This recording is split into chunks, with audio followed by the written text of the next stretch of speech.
All right, we're live. Shalom, shalom to the hopeful elect of the nation of Israel. We're going to start off this live lesson by giving all praises and honor and glory to Yahweh. Yahweh, Bashem, Hashem, Bashem, Rakakadosh. Rakakadosh.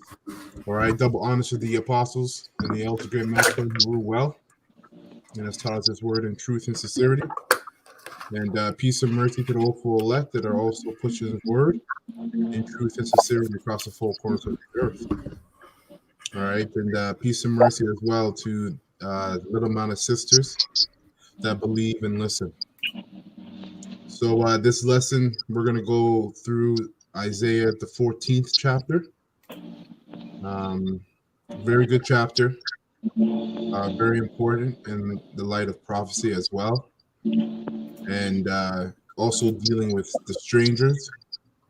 A lot of Christians and a lot of Israelites get hung up on that word strangers. You got Israelites that teach that, heathens and of the other nations and Edomites are going to make it in terms of them actually dwelling in rulership with us in the kingdom. Someone's which couldn't be any further from the truth. All right, the kingdom of heaven is for the nation of Israel, starting with Yahweh Shai on down to the elect to rule. Okay, and the strangers that will be joined onto them, as we're going to read, are actually talking about Israelites as well. So hold on, let me share my screen and we'll get right into it.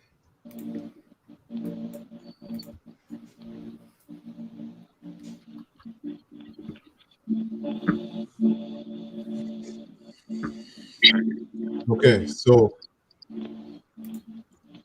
let's get this going. So Isaiah the 14th chapter. So we'll start from verse 1. Isaiah 14:1, it says, "For the Lord Yahweh will have mercy on Jacob, and will yet choose Israel, and set them in their own land. And the strangers shall be joined with them, and they shall cleave to the house of Jacob." So first of all, let's go into that word strangers, because what's being said here is that the Lord is going to put Israel in their own land, which is the land of Israel, which we're not in right now. We got the fake Israelites that are inhabiting that land right now. Okay, and the strangers that are going to be joined onto them are actually Israelite foreigners, Israelites who basically gave up their inheritable rights to be Israelites by serving the customs, right, of the heathens. Okay, living like the heathens, serving their gods. They gave up Yahweh and their inheritance as an Israelite to be a Babylonian, to be an African, to be everything else outside of an Israelite. Okay, so when you go into the word stranger, the word here is gar. Okay, and gar, it means what? It says sojourner, a temporary inhabitant, a newcomer lacking inherited rights. It says of foreigners in Israel, though conceded rights. They conceded their rights. Right? So what does that mean? It means they gave up their rights to be Israelites. And that's important. The history is important to know as to why that happened, which I'm going to pull up Maccabees. Let me just get the word conceded real quick here.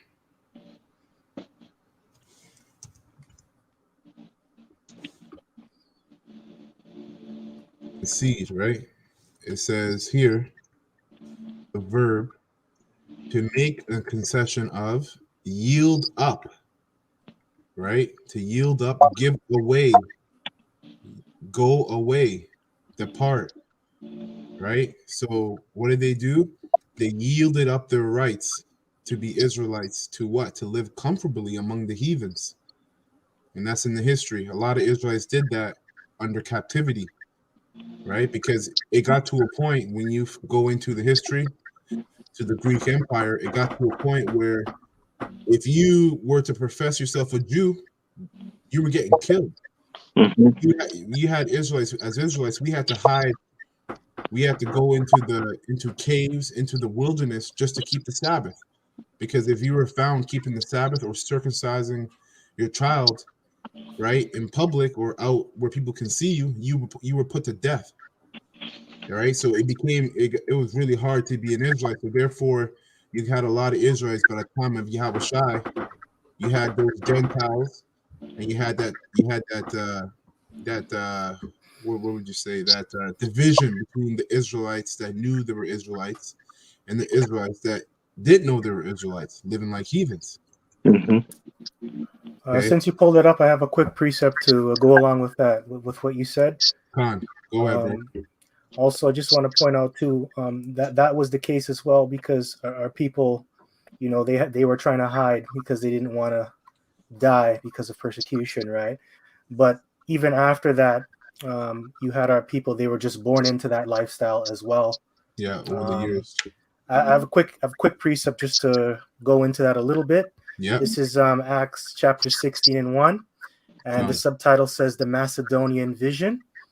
It says, "Then came he to Derbe and Lystra, and behold, a certain disciple was there named Timotheus, the son of a certain woman, which was a Jewess," right? So that means it clearly states that she pretty much believed in the Lord, right? She understood her nationality and believed, but his father was a Greek, right? So obviously his father was a Greek, and it just shows that he was an Israelite foreigner, which also proves, like, you know, if his mom was also a Hellenist, I'm just saying, not saying that she was, I'm just saying, and if they were both Hellenistic, he would have probably been born into that. You know what I mean? And then he probably wouldn't have believed. That could have been also the case for our people. They were just born into that lifestyle. Absolutely. But later on, they would have just changed if the Lord permitted. Absolutely. Right? So a lot of our people are in that position. Yeah. Right. Yeah. Absolutely, man. Because you're right. Because, you know, after generations and generations, over time, you're just going to be living like that. You know. So real quick here, I'm going into the Hebrew Chaldean lexicon. And it tells you here, it says a sojourner, stranger, foreigner, a person living out of his own country. You see? So a person that's living outside of his own country. So if you're a foreigner, and if you're living outside of your own country, let's say that country being Israel, and you're an Israelite, and that's your country, that would also mean you're from there, right? So that shows you that this word stranger is talking about a person that's originally from their own country, but they're living outside of it. Okay, I'm sorry, I still had a little bit more though to read. You have more? Okay. Yeah, because the point was going to be made in verse 3, because he got circumcised because he's coming back to his customs, right? So it says, which was well reported of by the brethren that were at Lystra and Iconium. Him would Paul have to go forth with him, and took and circumcised him because of the Jews which were in those quarters, for they knew all that his father was a Greek. So he was living like a Greek before, but now he came back to the Hebrew customs, right? So that's why he got circumcised. So that shows that he's now coming back into his rights. He knows his rights. Before he lacked a lot of those inherited rights because he was living like a heathen, right? So that goes along with the word gar and what the brother is going into. Right. Yeah. So, because in another chapter, I think Paul called himself a Benjamite, right? He said he was from the tribe of Benjamin. So if it says that his dad was a Greek, obviously you are who your father is. So just to, land back off what you're saying, he was a Benjamite living like a Greek, simply put. All right. Let's go to Exodus 2:22 of where that word came from, which is gar.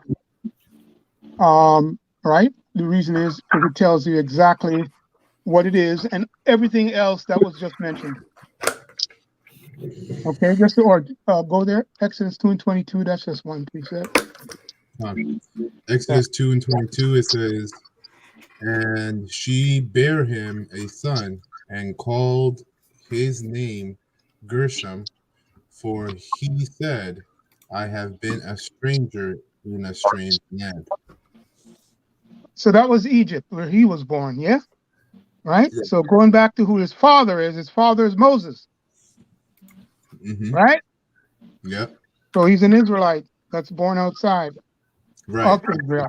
So everything that was said, but I just wanted to go to the origin for those at home, so you can see the origin of that. So this is nothing new here, you people at home that's watching or tuning in live or who will see this video. Okay, but that's the origin of the word. So yes, an Israelite stranger or foreigner is one that was either born or not connected to his customs, but his bloodline is of the nation of Israel. Only his father would be an Israelite. Excuse me. Anyway, that's the point. And when you look up the word Gershom, it means foreigner, right? Or stranger. Mm-hmm. So that's important to note as well when you look up the name Gershom. Yeah. Right. Mm-hmm. Yeah. And the word stranger there is the same word that I read in Isaiah 14:1. You can see it says God. Yeah. Mm-hmm. But when you go deeper into the root word, it will say exile. Right. Okay. When you click on Gershom and then you click on the root word again, it will show exile, and that's why you link certain precepts like the captive exile hasteneth to be loosed, because we're in captivity and we became exiled because we're exiled from our land, and then now we've taken on the customs of the heathen nations as well. Yes. So just keep that in mind. Absolutely. So I'm gonna get a little bit of history going into strangers and how we became, strangers in the sense where we, gave up our rights and we became exiles out of not just the land, but in keeping the customs of keeping our customs as Israelites. So this is Second Maccabees 6:1. I'm gonna read down to 12, and it says. Not long after this, the king sent an old man of Athens to compel the Jews to depart from the laws of their fathers and not to live after the laws of Yahweh, and to pollute also the temple in Jerusalem, and to call it the temple of Jupiter Olympius, and that in Gerizim of Jupiter, the defender of strangers, as they did desire that dwell in the place. And I'm pretty sure this man was the man that was sent from Athens. I'm pretty sure he was an Israelite, a priest, because that's what that happened a lot. You had when Israel was taken over by these heathens, they would set up Israelites like the priest, right, to compel the Israelites to follow the laws of the heathens all the time. Verse 3, it says, the coming in of this mischief was sore and grievous to the people, for the temple was filled with riot and reveling by the Gentiles who dallied with harlots and had to do with women within the circuit of the holy places, and besides that brought in things that were not lawful. The altar also was filled with profane things, which the Lord forbiddeth. Neither was it lawful for a man to keep Sabbath days. Right? So that also doesn't just go into the Sabbath itself, which is governed by the moon, all the feast days. Okay, because those are also considered Sabbath, or ancient feast, or to profess himself at all to be a Jew. And in the day of the king's birth, every month they were brought by bitter constraint, so forced, okay, to eat of the sacrifices. And when the feast of Bacchus was kept, the Jews were compelled to go in procession to Bacchus carrying ivory. So basically, to burn incense to Bacchus and serve other gods. They were forced, being compelled. This is during the Greek Empire. Moreover, there went out a decree to the neighboring cities of the heathens by the suggestion of Ptolemy against the Jews, that they should observe the same fashions and be partakers of their sacrifices, and whosoever would not conform themselves to the manners of the Gentiles should be put to death. Then might a man have seen the present misery. So it got to a point where just being a Jew, confessing yourself to be an Israelite, would cause your very life. Okay. For there were 2 women brought who had circumcised their children, whom when they had openly led round about the city, the babes hanging at their breast, they cast them down headlong from the wall.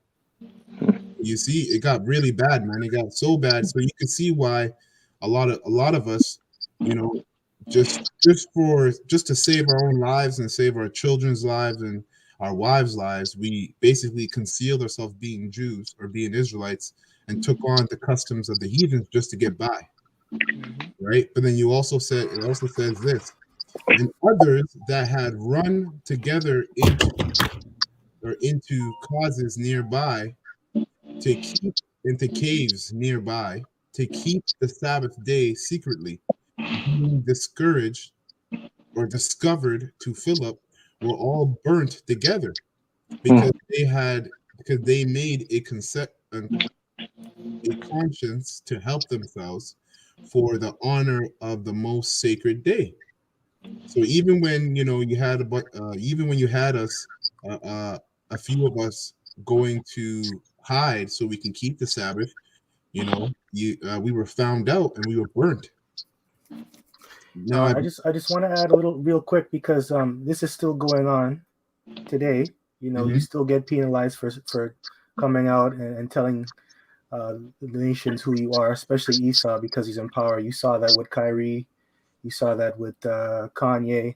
Right. Even with us, we still get a lot of lashback when we still do these things.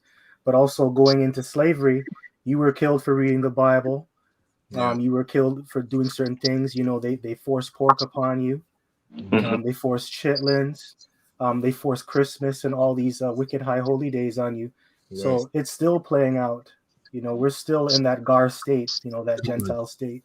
Con. Mm-hmm. That's right. So going back to Isaiah 14:1. Sorry. Right, it says, "For the Lord will have mercy on Jacob and will yet choose Israel and set them in their own land, and the strangers shall be joined with them, and they shall cleave to the house of Jacob." And I have a quick precept for that as well, because it says, "And they shall cleave." Yeah. To Jacob. Yeah. Because that also went on during the time of Acts. When you go into Acts, the 6th chapter and the 1st verse, because you had a lot of discontentment when it came to distributing charity among the Hebrews or the Gentile, the Grecian widows. That's right. The account of it, right? There was a lot of discontent when it came to distributing charity, and that was due because of the priests and the Sadducees. They felt a certain way because they didn't want them to come back into the fold and to inherit their rights, right? So this is Acts chapter 6:1. And in those days, when the number of the disciples was multiplied, there arose a murmuring of the Grecians against the Hebrews, because their widows were neglected in the daily ministration. And it's just not the other nations that are causing us to get back into our nationality, into who we are. It's our own people. Our own people are a big problem of that. And you see that in Israel today. Yeah. If you look like another nation, you can't be a part of this thing. If you look like a so-called Latino, you're a white boy. They label you that. Like that's still going on. Yeah. You got a lot of self-righteous Israelites out there doing that.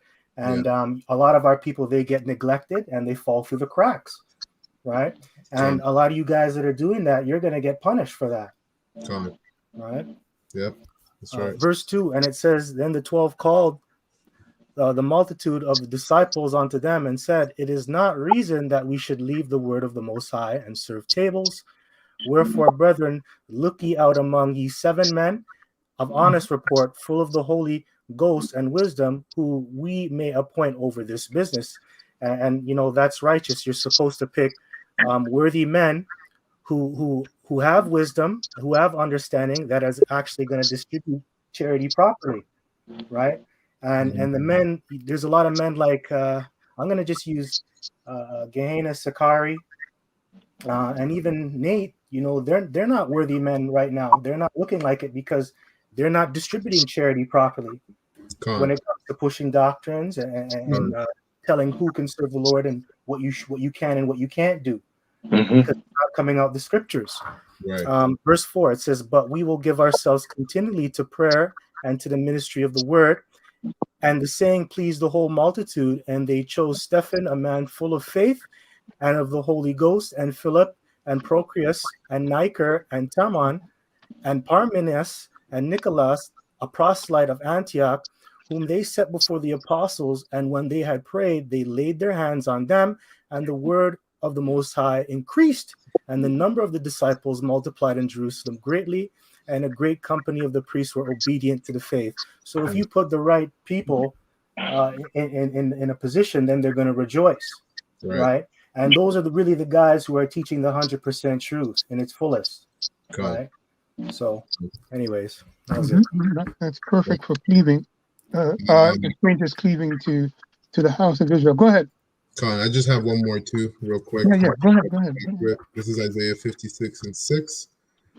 Also, the sons of the stranger that join themselves to the Lord Yahweh to serve him and to love the name the Lord Yahweh, to be his servants, every one that keepeth the Sabbath from polluting it and taketh hold of my covenant, right? Which, you know, in essence, all of Israel became strangers, you know, and we all made an oath, so to speak, to keep the Sabbath when we decided to serve the Lord, right? And he revealed himself to us through his prophets, right? We took an oath that we would keep the Sabbath to the best of our abilities, the feast days, and not pollute, any of them, and take hold of his covenant, which comes with the commandments. So again, if you have teachers telling you that you don't have to keep the laws, well, guess what? They're scattering you from the Lord, because the laws are still in effect. Obviously, if we're still saved under Yahweh's blood and covered under Yahweh's blood, but you have to show forth your faith, and by doing that, by keeping the laws to the best of your ability, that's what you're doing. Even them will I bring to my holy mountain and make them joyful in my house of prayer. Their burnt offerings and their sacrifices shall be accepted unto me, unto my altar. Right. And right now we don't actually sacrifice any animals, right? Or have any burnt offerings. But now your body, right, pursuant to Romans 12:1, right, your body should be a living sacrifice. So every day, what does that mean? Every day you live, right, for the Lord. You live for Yahweh Bashim Yahushai, not from your own desires. Okay. For mine house shall be called an house of prayer for all people, and all people of the nation of Israel. All right, so going back, Isaiah 14:2, it says, and the people shall take them and bring them to their place, and the house of Israel shall possess them in the land of the Lord Yahweh for servants and handmaids. And they shall take them captives, whose captives they were, and shall rule over their oppressors. Right? So now it's switching up. It's talking about basically the heathens, starting with Esau, Edom, right? The Lord is gonna have Israel, starting with the elect. We're gonna have slaves of these other nations. Okay, not just these strangers, is because we got some Israelites that will teach that these strangers is also talking about it's the same people in this precept, but that's not true. Yeah, that. Let me just add that real quick. I don't know if they changed, but even at HODC, they teach that. Used to teach that, right? After the split, okay, because I'm on record. After the split, they want to teach it differently. And the Yep. apostles them had to explain what we're going into in spirit and in truth, what was explained to us, and then we went into it. Okay, that it's not talking about heathens. Okay. Well, yeah, because it says it says that we shall take and they shall take them captives, who captives they were. Right? And we were captives under all the other nations, man, and we're in captivity under Esau. That's right. You know, so it would be talking about them when you connect the dots. Isaiah 60:14, real quick, it says, the sons also of them that afflicted thee shall come Yep. bending unto thee, Mhm. and all they that despise thee shall bow themselves down at the soles of thy feet, and they shall call thee the city of the Lord Yahweh, the Zion of the Holy One Israel. Right? So it's talking about these other nations. The Lord is going to establish Israel once again, once and for all, and he's going to do it by destroying Babylon the Great, which is America today. Right? Yahweh Shah is going to get busy, and we're going to have new bodies. The elect are going to have angelic bodies, extraterrestrial bodies, and that's how we're going to be able to subdue these other nations and put them in captivity. That's right. You know? Yeah, you can read it. Revelation 18:20, the record of what you just said there in regards to Isaiah 14:21, 14:22. Excuse me, I'm running too fast here. 14 and verse 2. God. Right.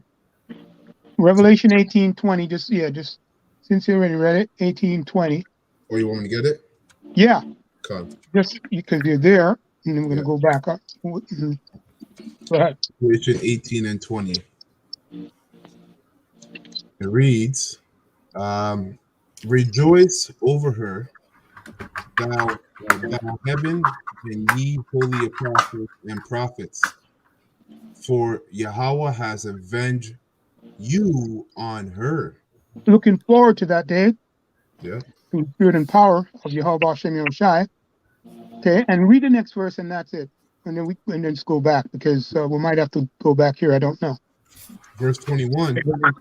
And a mighty angel took up a stone like a great millstone and cast it into the sea, saying, thus with violence shall the great city Babylon be thrown down, and shall be found no more at all. Right.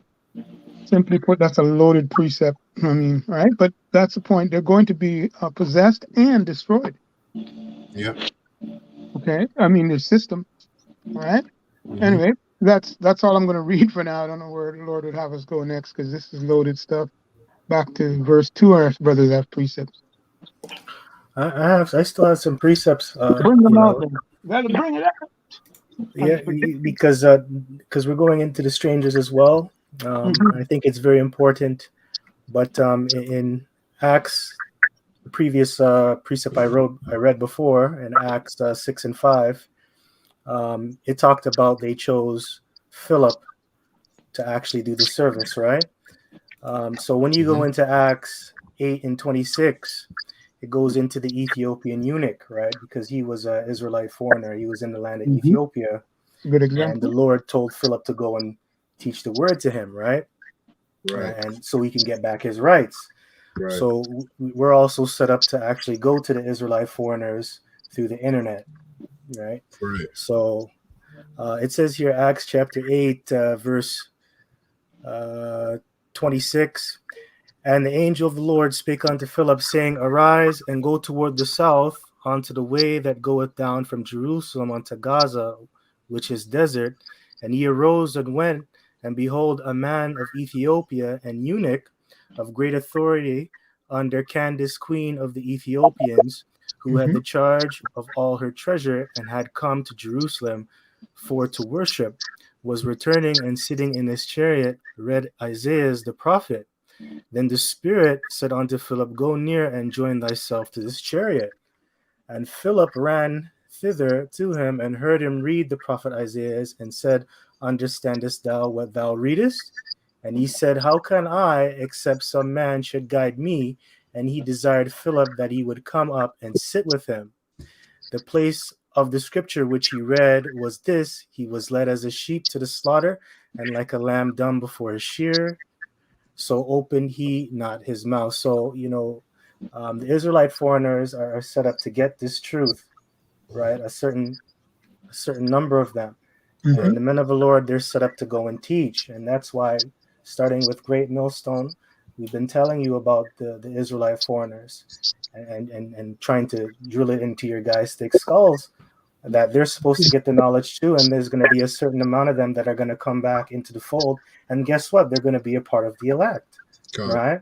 And some of them might be a part of the 144,000 too. That's right. Right. So there's no time for really discrimination, but it's going to happen because Yahushua still has to do his job pursuant to the book of Amos. He's going to close the breaches, right, of the two nations. So I'm just bringing this out to point out, there's still a lot of teaching that has to go on about the Israelite foreigners, because we're not totally at the end yet, right? People still need to get sealed. Yeah. So anyway, that's right.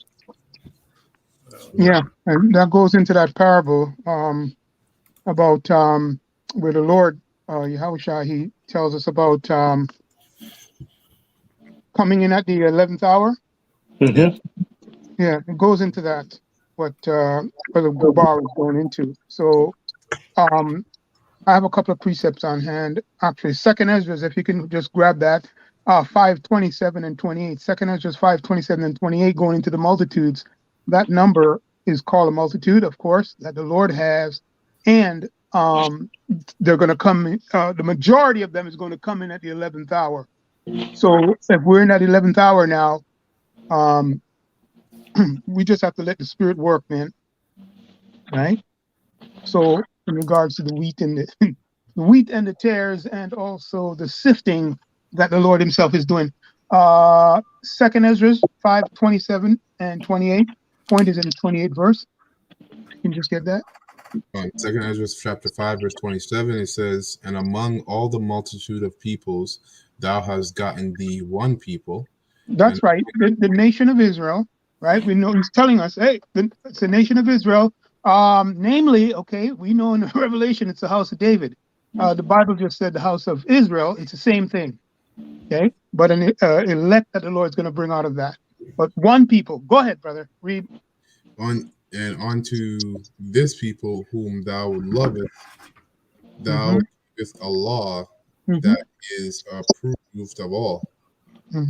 And now, O Lord, why hast thou given this one people over unto many, and upon the one root hast thou prepared others? And why hast thou scattered thy only one people among many? Beautiful. So the record tells us that the Lord scattered us, right? The Lord gave us over to them, and we know the story of that. Okay, very humbling once you get into it. And he scattered us. It's his diaspora, and he's going to deliver us when you go back to Isaiah 14. Right? But Ezra was asking that question, why it really, got him. And when you're young in the truth, he was a young man at the time, he asked that question. And we got to ask that question. Are there more of those multitudes out there? Definitely they are. And that's why this work will go on until the Lord says, no more. Okay. Anyway, that's the point on that. That's right. Fine. So going back to Isaiah 14 and 3, and it says, and it shall come to pass in the day that the Lord Yahweh shall give thee rest from thy sorrow and from thy fear and from the hard bondage wherein thou was made to serve, that thou shalt keep that thou shalt take up this proverb against the king of Babylon, and say, how hath the oppressor ceased, the golden city cease? Right?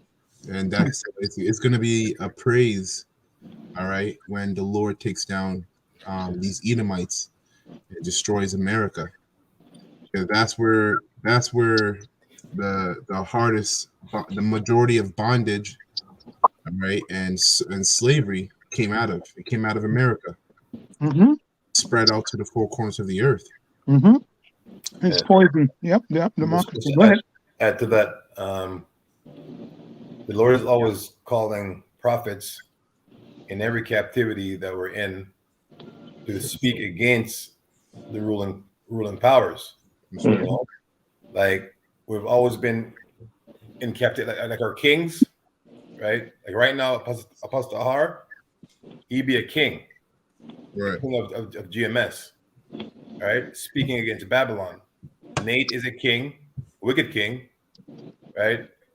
What's his name? GOCC is a king. But the Lord's always set up within different captivities us speak against. So this ain't nothing new happening. And this is us come back and said speaking because we're in captivity, speaking against ruling powers. Right? That's right. It's not a new idea. Right? So I just want to add that in there, you know? Yeah, con. That's right. Funny enough, this verse is Isaiah 14 and 4, which is 144. That's the elect. So Isaiah 14 and 5, it says, the Lord Yahweh hath broken the staff of the wicked and the scepter of the rulers. So that's why he said, when he is in I beheld until the thrones were cast down. Right. When all the ruling class worldwide, right, all the crowns should be taken off their heads. Well, we know it's not literal crown, and even so, you know what I mean? They'll have no place for power, man. The power seat is taken from them and be given to our Lord, the rightful ruler of this world. That's right. Right.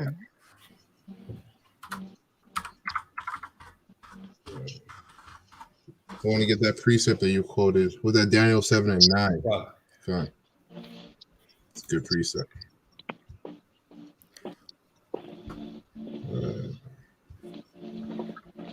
While you're looking for that, the one that you had mentioned before, Jeremiah 28. Well, Jeremiah 28 and 8.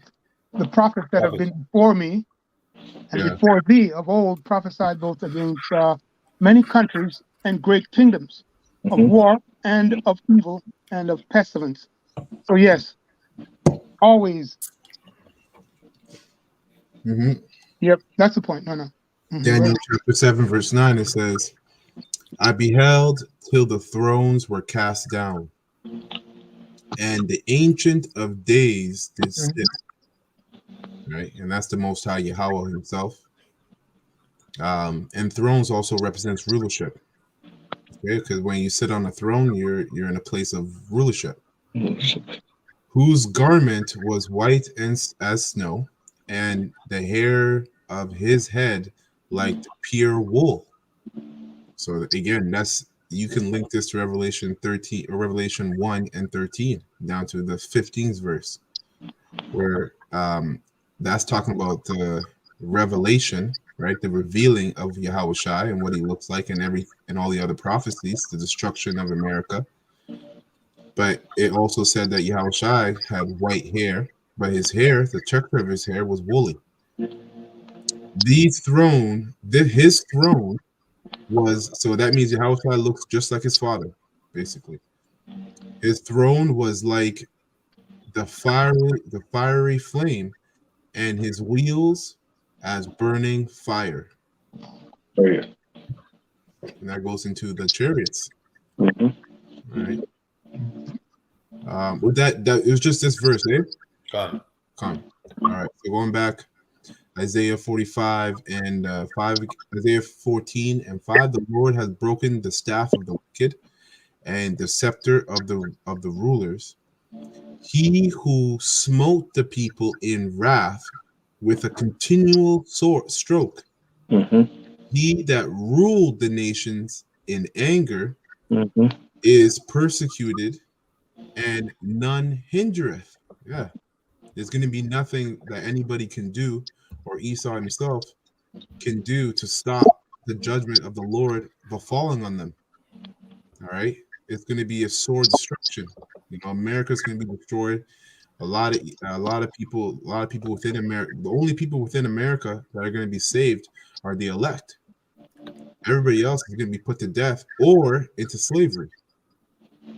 Yeah, he ruled the nations in anger because he bombed these other nations so badly, especially going into World War II with Japan, Hiroshima and Nagasaki, and all the other bombings that happened with it. That's a form that he ruled the nations in anger. On top of that, he takes away your rights. Yeah. Right. He gives you, he puts sanctions on you because you don't want to follow him. He puts all these embargoes. Yeah. That's another thing.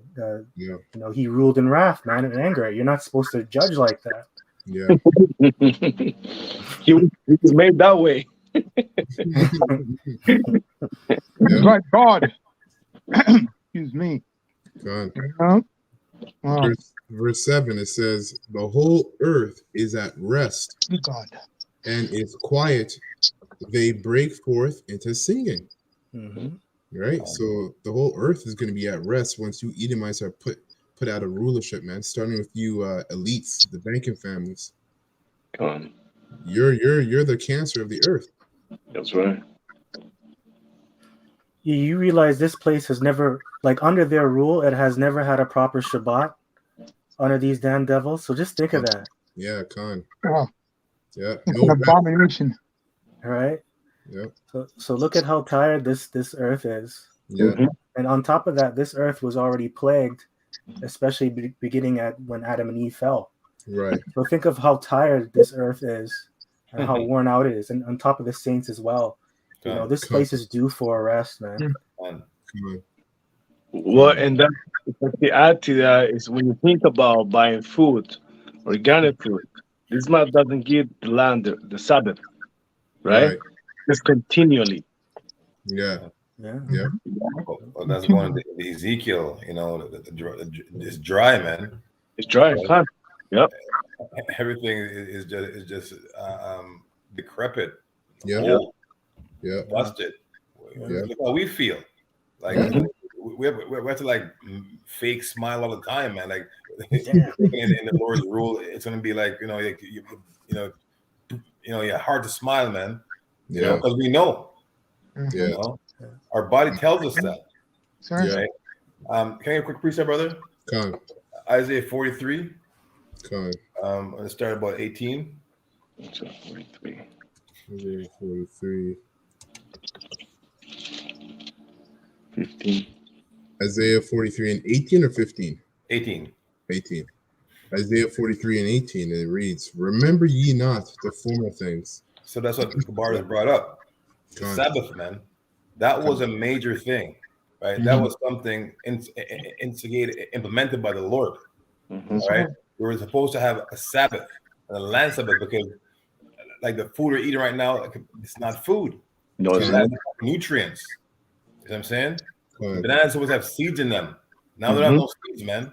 We don't know what it is. What's banana, right? Yeah. It says, remember ye not the former things, neither consider the things of old. Behold, I will do a new thing. Now it shall spring forth. And the new thing is giving us back this word, man, this doctrine, all right? Because at one time, we were out there in the world, not knowing who we were as a people, hence the dry bones, all right? The Lord says, "And do a new thing, right? And shall bring forth what? Keep reading. It says, "Ye shall not know it. Son. I will even make a way in the wilderness." And the wilderness is represented to America, man. Babylon the Great, That's right. right? The Lord is making a way again, and it's through these scriptures, man. Con. Through first of all, the apostles and their elders, right? But it's also given to us by who? The Heavenly Father through His Son, right? So this is us in the wilderness being rejuvenated, right? This is how we rejuvenate, man. For now, okay. Keep reading. And the rivers in the desert. Keep reading. The beast of the field shall honor me. That's right. And the beasts of the field, didn't he say, "I'll send men or beasts"? Right? So the beast right there representing to who? Us, the Israelites. Keep reading. And it says the dragons and the owls, because I give water. And the dragons right there is going to the serpent. Remember, the dragon is a serpent. Right. But the Lord Yahushua said what? Be harmless as a serpent. Right. So the dragons there is going to into us being what? Wise. Right. So it's, again, we are those people who are referred to as dragons right there. All right. And it says about owls. Owls is known for having what? Wisdom. Right. And be able to see things circumspectly with the head spinning right around. But that's a gift unto us. And we do this in a spiritual sense, right? Through these scriptures. That's right. Thank you, reading. Right. Because I give waters in the wilderness and rivers in the desert. And this is rivers, man. It says, out of his belly shall flow rivers of what? Living water. That's right. You know what I'm saying? That's right. So this is a glorious thing. That's what we give thanks and praise to Yahweh all the time. Right? Because these scriptures, they come to life, and when they come to life, make you alive, man. So, it means that, right? And you can see yourself in this book. You can see yourself in present day, in present time, and maybe foretell the future, right? Because this is sealed document. This done. There's nothing added to it, right? So we know the end of this book, right? Just finish out the precept. It says, to give drink to my people. That's right, to His people, my chosen. So see, I'm saying that the dragons, the owls, is referring to what? It is parabolic talk, right? About the elect. Yeah. Right. This little boozy, Kemba Ranks included in this. All right, Ninja Man included in this. Yahusha didn't die for Ninja Man, right? About gun teeth and one teeth and whatever foolishness he's talking about. Right? Not on this side, at least. In the kingdom, they come back in their new bodies and new things, being born righteous. They're off, man. Yeah, that's right. All right. Let's read the 21 last verse. It says, "This people have I formed for myself." Damn. See? Yeah. Damn, man. That's an honor, man. That's an honor. Right? to be called out, like we know our follies, but the Lord is saying, "No, look, Ashar, that man right there, get him. Gabar, that man, get that man right there. I'm talking to you, right? You're blessed. Hamath, come here. I got something to tell you, man. It's a secret. Don't tell that guy. I ain't telling him you won't get it. I ain't talking to him. Malak, come here." You know what I'm saying? It's just a great feeling, right? To be not that dry state anymore. Yeah. You know what I mean? That's it, brother. That's it. They shall show forth my praise. Right, and that's why we do these lessons, man. You know? Yeah, I got a precept for that because it's very important, because you just touched on it. The spirit of the elect, the spirit that the Lord will have on the elect. Isaiah 55 and 12 and 13, right? So that's verse 8 there, reflecting on, Isaiah 14 and 8 in regard to the condition. Go ahead. Isaiah 55 and 12, it says, "For ye shall go out with joy." Right? Oh, this is one of my precepts. That's funny. It says, "For ye shall go out with joy and be led forth with peace. The mountain and the hills shall break forth before you into singing, and all the trees of the field shall clap their hands. Boom. Yeah. As a Christian, break that down. They have literal trees clapping, swaying. You know what I mean? Yeah, kind. We know this is talking about the other nations, right? Yeah, they have to bow. Yeah, as well. because they're going to be rejoicing. Because you know what? That's why World War III. That's going to be the cause of that's the cause of World War III. Is these nations have had enough of America basically ruling over them. And now when the righteous, certainly with the elect, like precept says, when we low ruler of the elect, when we're in rulership, these nations are going to actually be happy, more happy than they've ever been, because we're going to be ruling with righteousness out of the law that the Heavenly Father has given us. Right? There's only one way to govern this earth, and that one way was given to Adam and the sons of God, the Israelites. Verse 13, it says, instead of the thorn, the thorn shall come up the fir tree. So these they represent these nations as well, in essence, because Esau with juniper. But the point is, these herbs, these bushes have healing properties in them. But the scripture says, read on, brother. Go ahead. And instead of the briar shall come up the myrtle tree, and it shall be to the Lord Yahweh for a name, for an everlasting sign that shall not be cut off. That's right. Right? Over these powers as well. Right? That's right. Yep. So it says here, Isaiah 14:8, yea, the fir tree shall rejoice at thee, and the cedar of Lebanon, saying, since thou art laid down, no feller is come up against us. And that's literal trees, right? Because they have a spirit within them, but that's going to the nations. Yeah, right? All the nations are going to be happy that the Most High has set a righteousness against in the earth. Right? Like I said earlier, the nations want this. Like they're not saying it right now because Esau's have their head all twisted and convoluted, right? But in their spirit, they know something is wrong.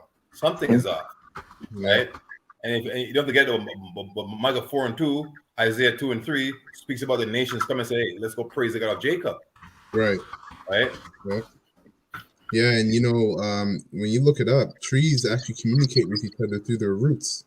And they share nutrients from one among another. So the trees have life, like the brother said. They also, in their spirit, they're waiting for Esau to be taken down. Because the trees represent the lungs of the earth. Esau is cutting them down to build skyscrapers and towers that are against the law. Well, this man thinks of furniture store. You don't need furniture stores, man. If you need a table, right? You should be able to go and cut and make a table, but don't have a bunch of tables sitting there, right? And no one's buying them, and you keep making more and more for what? Yeah, that's right. So it kind of forces you now. Your table's in good standing. I should get a new table because this one's old. What's wrong with it? Yeah. There's a new one over there. It's just like the bodybuilder. That man is always building some shit. He's always doing something, man. Always, no matter what. Okay. Yeah, that's true, man, and that's true because what that does is it pushes people to be consumers, always consuming. So, verse 9 it says, yeah, the term for that would be called deforestation, right? And that's on the rise. Yeah, you have so many hectares of lost forest, and it's increasing over the years and years, and it's very important that we have trees, just like what you guys mentioned. Like it's really easy to take trees for granted, and how much things that we use, like how much wood we use on a day. Like right now, I'm holding a pencil. That all comes from wood, man. I have a pencil right here. Yeah. A lot of the things that we use when you go to the store, when everything that you interact with, everything has wood in it. Yeah. Mhm. All this rubber that we Yeah. use in your shoes. Yeah, that comes from trees too, rubber trees. Yeah. Yeah. That's right. Isaiah 14:9, it says, hell from beneath is moved for thee to meet thee at thy coming. It stirreth up the dead for thee, even all the chief ones of the earth. It hath raised up from their thrones all the kings of the nations. Right? So there's going to be this is World War III. Right? So hell from beneath has come up to meet thee. That's talking about the grave. So representing destruction and death.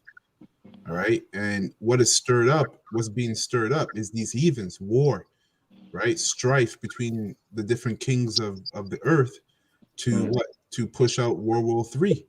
That's why it says it hath raised up from their thrones all the kings of the nations.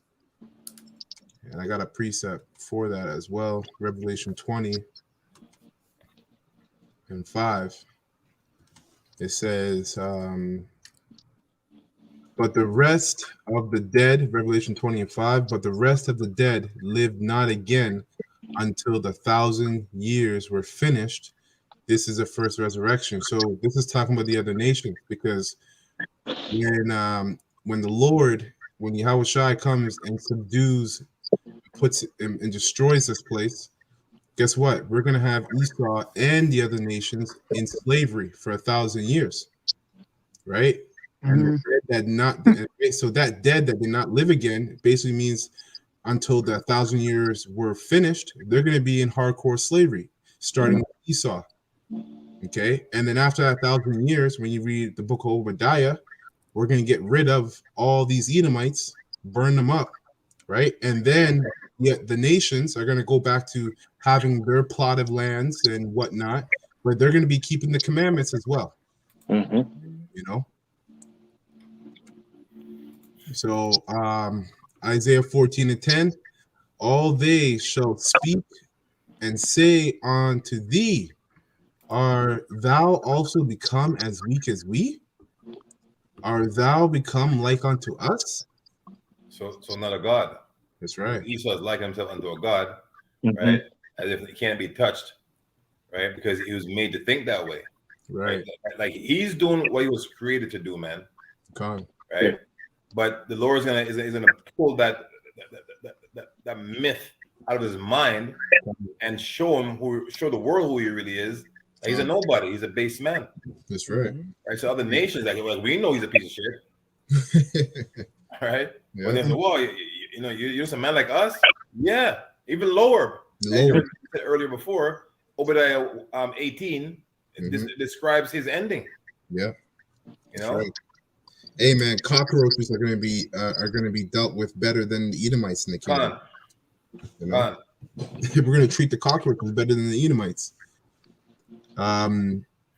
It says, verse 11, thy pomp is brought down to the grave. No proud man. The Moses said he resists the proud. Right. So your proud spirit is going to be taken away from you, man. You're going to be greasy, hairy, hungry. Yeah. You know what I mean? Run down, because a lot of brothers right now think, oh, I want to eat a woman in the kingdom. They won't look so appealing. They won't appeal at all, man. Because think about it. Go to any grocery store or whatever and look in the aisle where like there's products. It's all for them. There's so much products to make it. This is a mousse and this is a gel and this is this. Like what do we have? A comb and a pick. You know, we don't have much things. Yeah. So in the kingdom, don't want to buy stuff, man. They should have the true self, the true nature, man, is busted. Yeah, and they don't want to bathe. Gone. Yeah. So they need to live in the caves, you know. Hey, I have to get it. Since we're saying it. Job 30. I just want to say, because in verse 10 it says, and they shall speak and say unto thee, art thou also become weak as we? Art thou become like unto us? You're starting to even see that now, because of how these other nations that are weaker that were once weaker than America, they're now getting stronger in their military through nuclear missiles. Like you even have North Korea, you even had China back in the 80s, and even Japan as well back in the 80s. They were just known for creating like bicycles and doing little cheap stuff, selling cheap things. But now they have Mach 9 intercontinental ballistic missiles. You know, so you have Russia, they have the Zircon missile. So that's also them speaking, saying that we're actually stronger. We're actually equal. We're actually equal now. Yeah. What are you gonna do? That's right. That's right, man. Yeah. And even the conspiracy. Go ahead. We even when you think of Saudi Arabia, look what Saudi Arabia has done. That move they made, with now they're selling their oil in other currencies. Right? So that also represents that, because for a long time you can only buy oil in American dollars, but now, because Biden's been talking a lot of shit to those princes, and mishandling them and tricking them and not being a man of his word when it comes to trade and dealings with them, threatening them. Guess what? They said, okay, well, guess what? If you want to keep threatening us, then we're going to sell our oil. We're going to be able to have our oil be bought in other currencies. And yeah, you used to support us with weapons and guns, but guess what? Russia and China is saying that we can support you better. You know what I mean? So like these nations are starting to look down on America, right? And yeah, they're getting confident, losing power. That's right. And that's why when you go into Jeremiah 50, it says your loving mother is going to actually look down on you, right? Briefly paraphrasing, even Great Britain, they're getting angry because America came out of Great Britain, right? So you still have there's a lot of animosity, with America and these other nations, man. A lot of anger.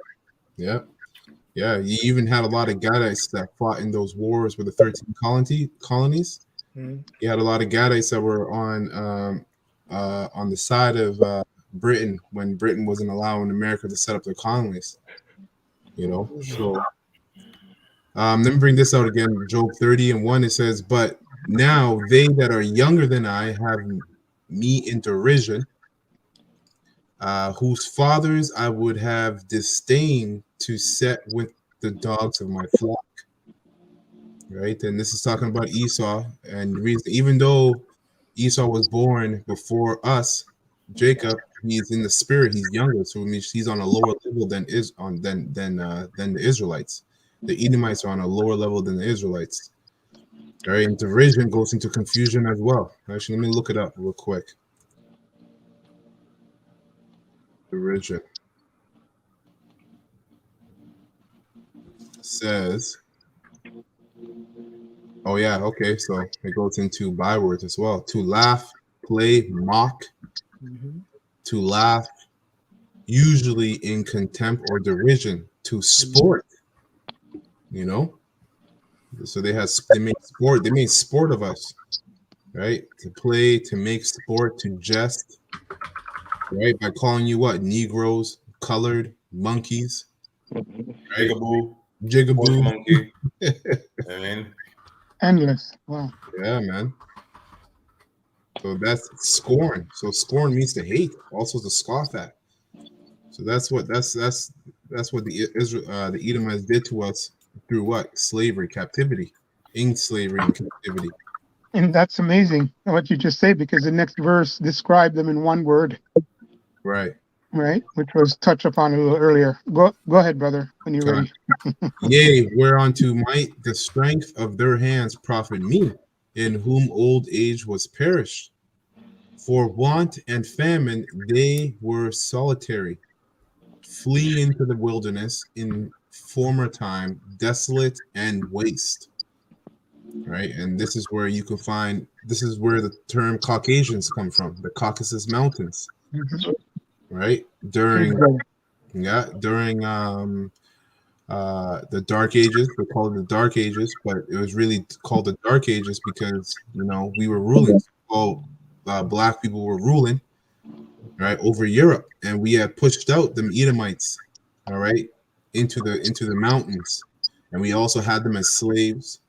You know, And then the Dark Ages is also going into them being in darkness, man, because it says in the wilderness.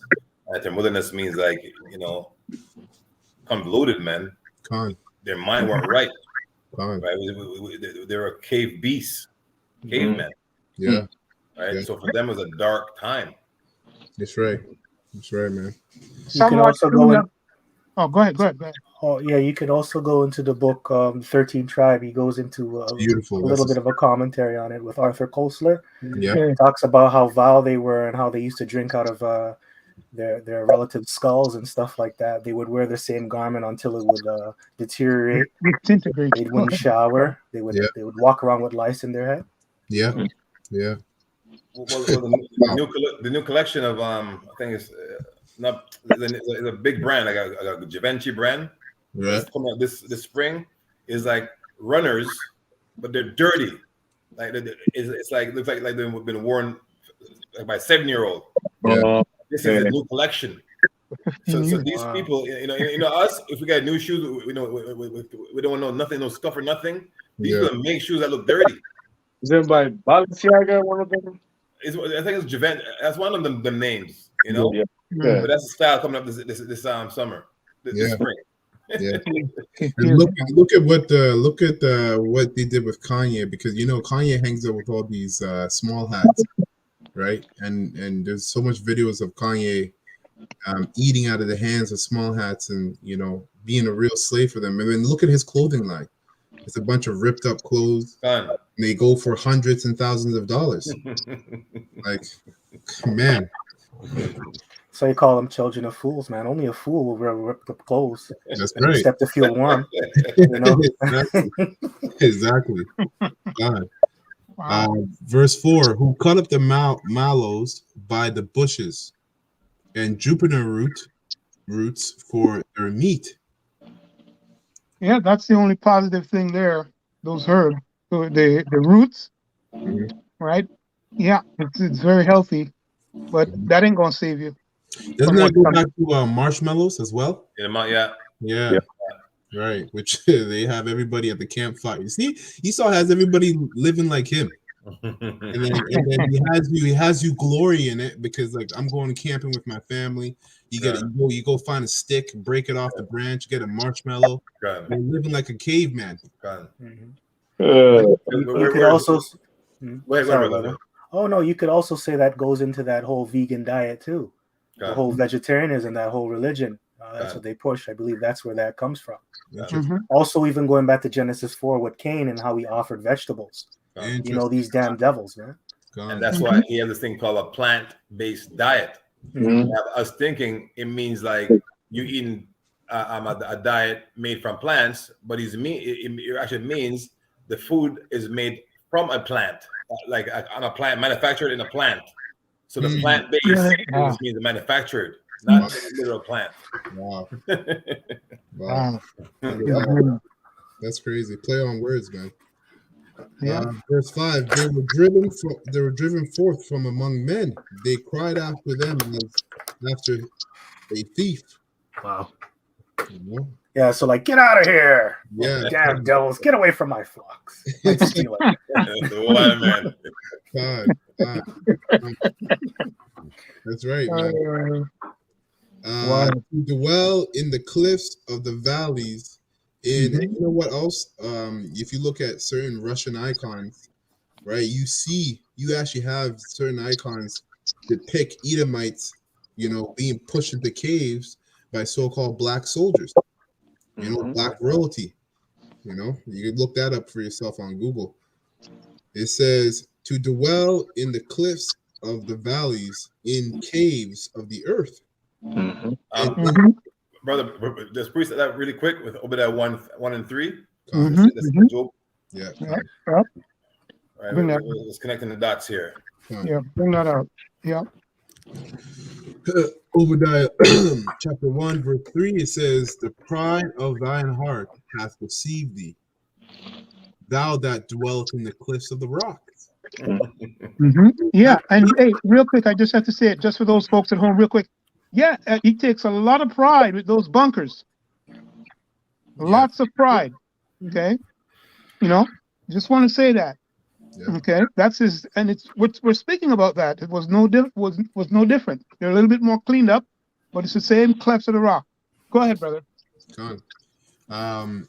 Whose habitation is high, that saith in his heart, who shall bring me down to the ground? All right. Go ahead, brother. Con. Right.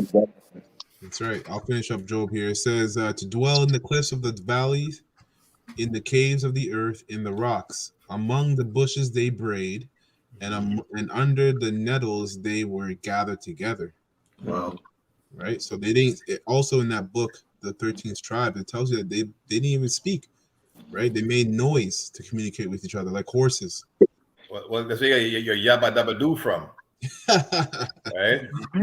And bam, bam, bam, bam, bam. You know, Wow. that's where you get that from, man. That's crazy, man. That cartoon is about him. Yeah. The Flintstones. Mm-hmm. It says they were children of fools, yea, children of base men. They were viler than the earth. Wow. Right? Pretty low. And then the last precept here is now. So that's why I said that they had us in derision. Mm-hmm. Job says, and now am I their song? Yea, I am their byword. Mhm. Right? They abhor me. And isn't that funny, man? Can you imagine someone that's in that state, living in dirt, like acting like an animal, now is laughing at you, looking down on you, Yeah. calling places. you an animal. Mhm. Right? Traded places, man. God. That's right. That I'm sorry, brother, but that actually links up to Psalms 137 and 3. Okay. For Job 30 and 9. Mm-hmm. It says, I'll read it real quick. Yeah. It says, for there they that carried us away captive required of us a song, and they that wasted us required us of mirth, saying, sing us one of the songs of Zion. Get up and dance, get up and sing, nigga. Right? Yeah. Like when you watch the movie Roots, I don't know if you remember that scene. Mm-hmm. They had the guy called Fiddler who was helping out Toby. He was the guy that always played the violin. Yeah. And he would be called any time of the night to play, whether he was dead tired, whether he was out in the field, he had to play a song for Master. Wow. That's how it is. It says, they abhor me. Job 30 and 10, they abhor me. They flee far from me and spare not to spit in my face. That's right. So yeah, that's Esau, man. So going back to Isaiah 14 and 11, it says, thy pomp is brought down to the grave. Hey, for that word pomp there, it's important for those at home. It says their arrogancy, okay, and vanity. If that's all that we exposed in the spirit, all of those things, it's all vanity and foolishness. This man is a damn fool. This is who's running the world, a damn fool, right? A children of a fool. But it says here, all of his arrogancy and his vanity is going to be brought down to the grave. To hell. Go ahead, brother. Just wanted to emphasize the word pomp. God. Thy pomp is brought down to the grave, and the noise of thy vials. The worm is spread under thee, and the worm covereth thee. Right? So your whole kingdom, as we speak, is decaying. Okay? Your rulership is even decaying. That's right. That's what the worm represents. And what shows you Yahushua's body didn't have any worms on it, because worms usually come up around the 4th day to desecrate the body, to eat up the body. But Yahushua was raised up in the 3rd day. You see? Yeah. So Yahushua and his rulership, right? It just shows you that Yahushua's rulership in his kingdom is gonna last forever. That's gonna be the final kingdom, where your kingdom is decaying right now and it's gonna be ultimately thrown down and destroyed by Yahushua himself. They actually say right now that his infrastructure is at a D rating. Wow. If you look at all these buildings and these bridges, they go back from like what, the 50s, and they haven't really been like maintained properly over the years, Right. right? Because the population is growing, Mhm. but they're not keeping up with that. Right. So like everything is like deteriorating, and they can't keep up and fixing it because there's not a lot of money, Con. right? So yeah, it's falling apart. The D's for destruction. Con. True. Mean for destruction. That's right. That's spiritual. Isaiah 14:12. How art thou fallen from heaven, O Lucifer, son of the morning? How art thou cut down to the ground, which did weaken the nations? So now we're making fun of them. That's right. right. Prophet about Shai. That's Mhm. right. He's not asking like how he's like saying, since you know so much, since Yeah. you're God, how come you're on the ground now? That's right. So-called white man. Yeah. No, How'd God, you get there?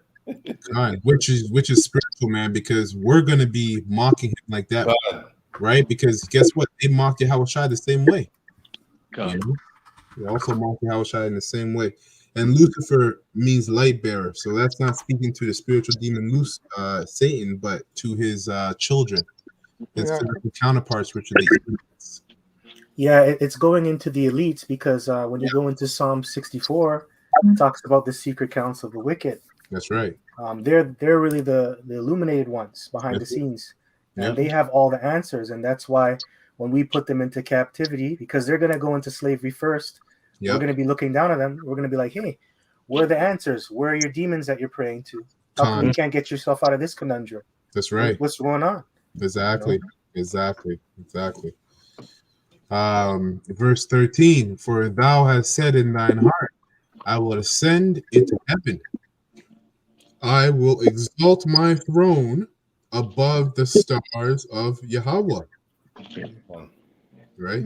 And the only illuminated one, select it, brother. Go ahead. The only illuminated ones are us, man. Pursuant Right. to Hebrews 10:32. Right. All right, we're the only illuminated ones, man. Them men are dark lords, right? They bring no light. There's confusion. Light wasn't given unto them to bring to the world, right?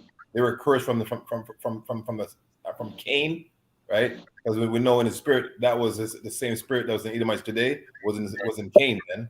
That's and right. what was prophesied back then is that dust and eat, right? They say of confusion, right? So that's why they're saying how you fall in Lucifer. Since you know so much, how'd you fall? Exactly. Why'd you stop it? Yeah. Mhm. Yeah. Scroll. It says, for thou said in thine heart, I will ascend into heaven. I will exalt my throne, which is again his rulership. And when you go into that word throne, it says rulership and authority, right? His authority above the stars of Yahweh, which are the Israelites. You know, so he would go out to say that, guess what? You're not an Israelite. I'm the true Israelite. He would go to say that, you can't do this and do that. You're meant to be like through slavery.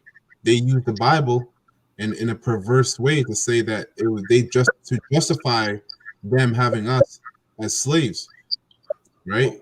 When you go ahead. Yeah, I was going to say when you go to Deuteronomy 28, which they weren't off with that because it's true. We went into slavery under them, but we went into slavery under them because we disobeyed the Lord, and they took it further. Right? They went past because this was a scripture that says that Esau added to our affliction. Yeah, he forwarded the affliction. Yeah. Right. When he said raise it. When he says ascend of the stars of God, also we know the stars of God, like I said, truthfully, are the Israelites, which means Yashar Allah, he Prince of power, he Prince of God. So he says he's the Son of God. That's what this is Chisare Bojeres, right? Right. Pope Alexander VI, him saying the Pope, God represented on earth as a father, so his son is now the Son of God. Now he's put himself over us and said he is us. Right? That's right.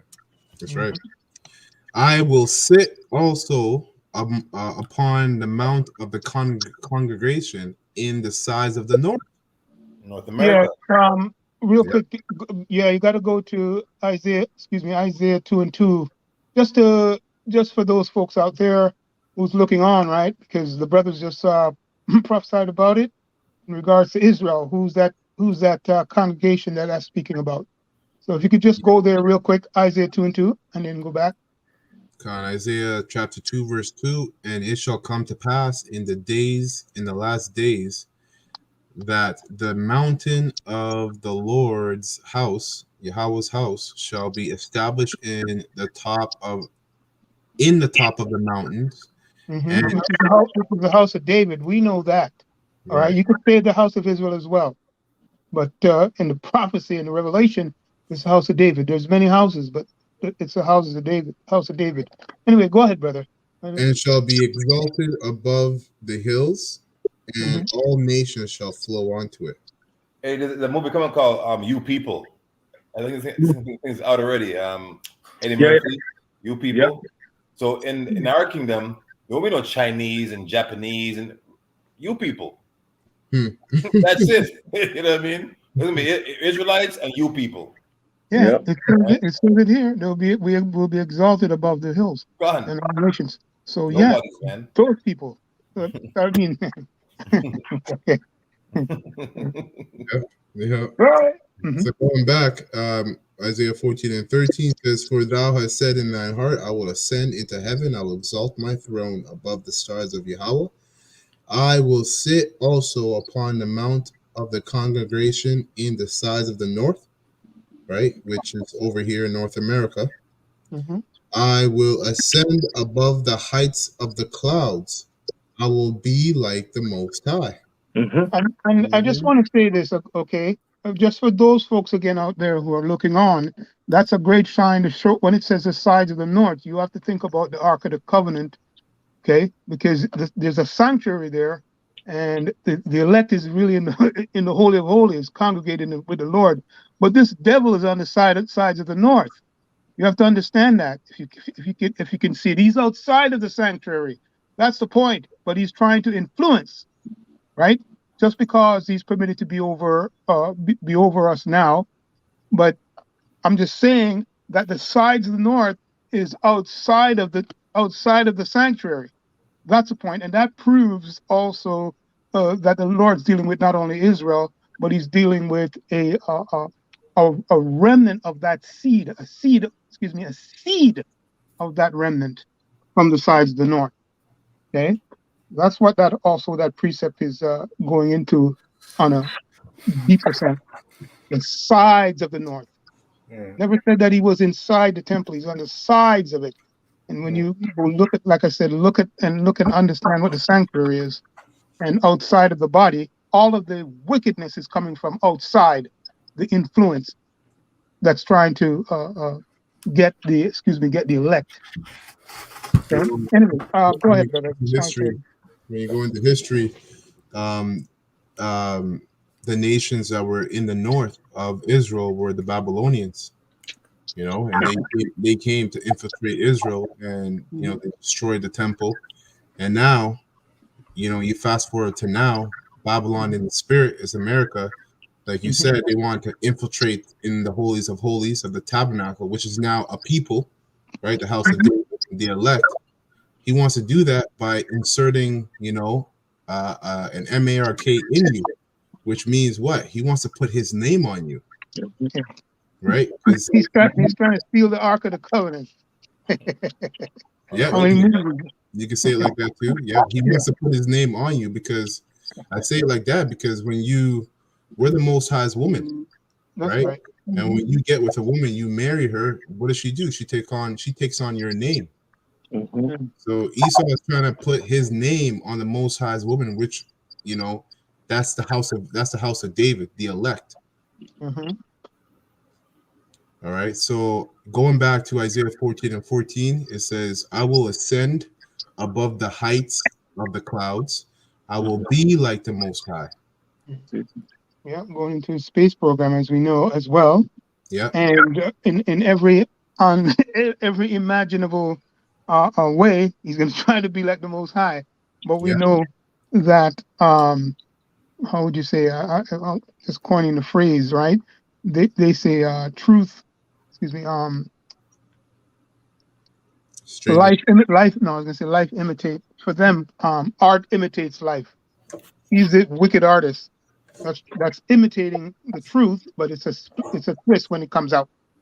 Yeah, when you watch that, I don't know whether to watch that movie Eagle Eye, with Shia LaBeouf was in it, Eagle Eye, and they had this technology called the Eye of God, and it was basically like a supercomputer that basically had eyes on every single person in America, right? And when you go into those their satellites and their space systems, those satellites are set up so they can identify and see, right, everything that everybody's doing on the earth. So like the Most High. So who's doing that? Ask yourself, who's doing that on the planet right now? It's the so-called Edomites, America. America's forwarding that. So that gives you a clue as to who Isaiah 14 is talking about. Yeah, he's trying through that. It means like he's just trying to be omnipresent. Yeah, that's the word for it, or ubiquitous, right? That's what he's trying to do, and that's why he also has cameras in every sector of the city or every part of the city. Con. Right. Yep. And that all links with the MOTB and the whole social credit system. That's right. That's right. Can I quick with that? Con. Ecclesiastes 3:16. Con. And it reads, and moreover, I saw under the sun the place of judgment, that the wickedness was there, and the place of righteousness, that iniquity was there. Right, which is the earth. Yeah. Verse 17 is the point. I say in my heart, Yahweh should judge the righteous and the wicked, for there is a time there for every purpose and for every work. Con. That's right. Yeah, the Most High is the ultimate judge, and judgment is played out on earth. Right? You basically you live out your judgment from your past life on earth. That's why I think who wrote this Ecclesiastes, King Solomon. Yeah, it could be him. Right. That's what he was saying. That's what he was going into. So I'm probably gonna, because we're an hour and a half in, and we still got like another 15 verses. So I'm probably gonna cut it at 6 verses. Yeah, cut it, because this is too much. There's a lot there that needs to come out. And...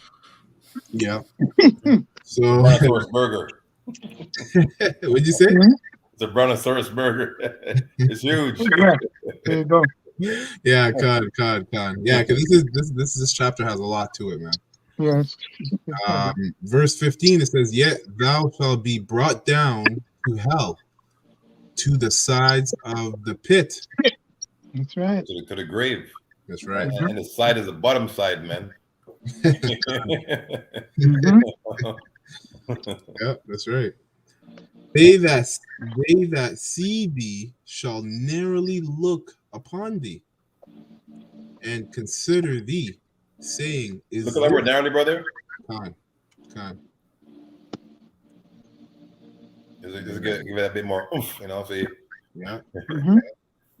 Narrowly. Right? It says here to gaze, stare.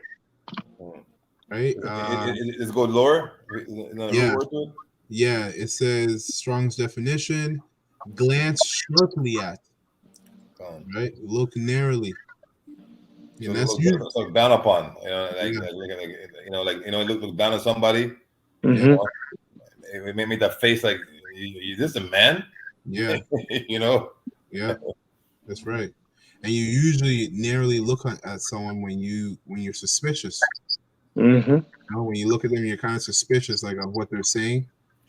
So Esau's lies are going to be all found out, and people are going to look at him like, "Yo, you ain't nothing.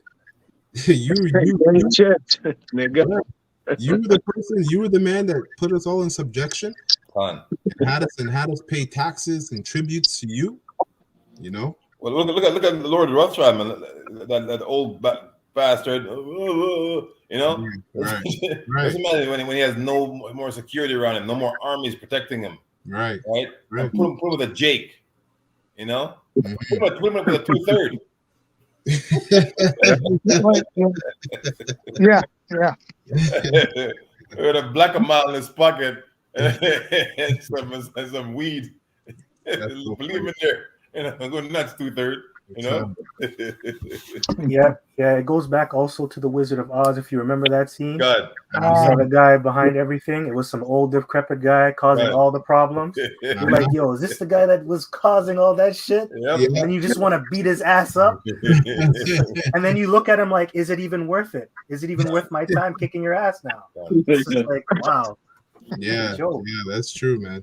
Wow. Well, I have the etymology from Etym Online for the word narrowly. It's everything that we said, but it's just the words that he used. It says here, real quick, if I could get, it says narrowly, adjective, Old English, narrowlice, with little breadth or extent. Okay, closely, strictly, carefully, and then it says see narrow. Now I read all of that for this. It says meaning only by a little. So that look of guilt, that when we look at him, we see the guilt on him. It's like what Brother Gabar says. Is it even worth it? Yeah. Also going into the look of little regard. Yeah. Well, it's the same thing. It's all that. I'm just breaking it down the way they put it here. It says by a small distance is attested. So you look at this guy. It was like, what? Yeah. And then, come on, man. Yeah. Because I guess I'm going from really the prophet's perspective, because we already know this guy's fate. It's death and destruction. When you look at it, you go, wow, all praises to Yahweh Shem Yoshai, man, but this ain't worth it. On with it. Put a 2/3 with him. Yeah, I mean, is it worth it? Yes, of course it's worth it. Of course it is. From a little boozy. Yeah. Anyway, that's the point on that. By small distance, that's come on, man. Wow. That's funny. Isaiah 14:16, they that see thee shall narrowly look upon thee and consider thee, saying, is this the man? Showing you it's not the spiritual demon Satan. All right. Is this the man that made the earth to tremble and dideth shake kingdoms? Right? That made the world as a wilderness and destroyed the cities thereof, that opened not the house of the prisoners.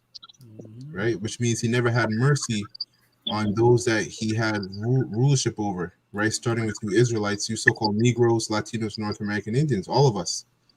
Right? He didn't have any mercy on us as being prisoners. And also you other nations, what does he do? When you don't follow what he says, what does America do? They put sanctions on you. They set up embargoes so you can't get any trading routes. And who's that affect? It affects the civilians of your country. So also making the world a wilderness. This world is polluted. Right. He's bombed these places up to the point that you can't grow any food. Right. You got places like Chernobyl.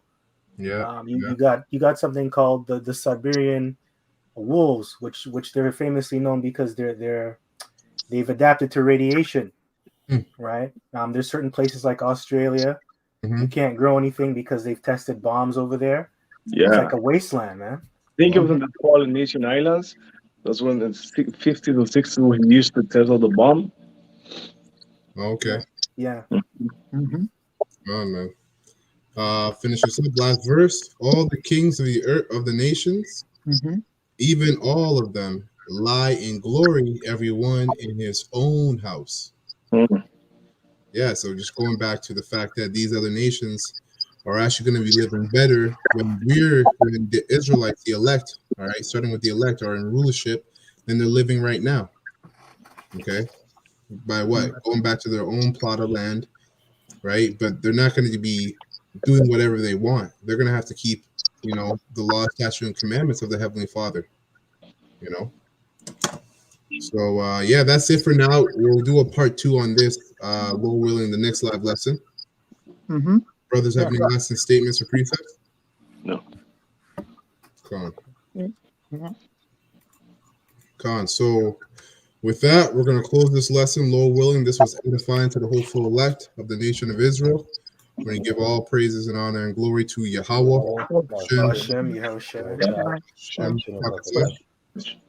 All right, double honors to the apostles, the elders of Great Millstone, who ruled well and has taught us this word in truth and sincerity.